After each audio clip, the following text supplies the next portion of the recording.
நடிகர் விஜய் அவர்களே, உங்களோட பொறுப்பற்ற ஈகோ அரசியலால 41 உயிர்களை பலிகொடா கொடுத்துட்டு இன்னைக்கு தமிழ்நாடு அல்லோலப்பட்டு கிடக்கு. இதுல உங்க பேர் கூட முழுசா சொல்ல தெரியாத, உங்க பேர் கூட தெரியாத பச்சிளம் பிள்ளைங்க 10 பேர் செத்து கிடக்கு. நேத்து ஒரு வீடியோ போட்டீங்களே, கண்ணை சிமிட்டி சிமிட்டி ஏமாத்துற மாதிரி. அந்த வீடியோல உங்க ரசிகர் பேர் போடலைன்னா கூட பரவாயில்ல.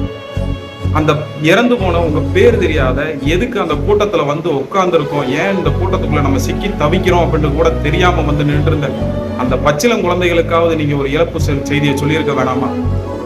ஒவ்வொரு கூட்டத்திலையும் வந்து நின்றுட்டு சொல்லுவீங்களே, என் முன்னாடி இருக்கக்கூடிய மகளிர் எல்லாருமே என்னோட தங்கச்சி, அக்கா, உங்களுடைய பிள்ளைகள் எல்லாருமே எனக்கு மாப்பிள்ளை, மருமக, நான் தான் அவங்களுக்கெல்லாம் தாய்மாமேன்னு சொல்லுவீங்களே. ஒன்று சொல்றீங்க, நல்லா கேட்டுங்க விஜய். உலகத்துல எந்த ஒரு தாய்மாமனும் தன்னுடைய தங்கச்சி பிள்ளைய செத்து மடிஞ்சு கிடக்கும் போது வீட்டுல போய் படுத்துக்கிட்டு 3 மணி நேரம் கழிச்சு ஒரு ட்வீட்டும் 3 நாள் கழிச்சு ஒரு வீடியோவும் போட மாட்டான்.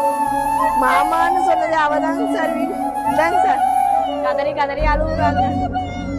இந்த மனநிலையத்தான் இன்னைக்கு கோர்ட்டு கேட்டிருக்கு. மக்கள் செத்து மடிஞ்சிருக்காங்கன்னு தெரிஞ்சும் இவர் எப்படி வீட்டுல போய் தூங்குனாருன்ற உங்க மனநிலை மேல சந்தேகம் வச்சதுனாலதான் இன்னைக்கு மேலாள் நீதிபதி ஒன்று கேட்டார் பாத்தீங்களா, உங்களுடைய மனநிலை கேள்விக்குறியாக்கப்பட வேண்டியது என்று.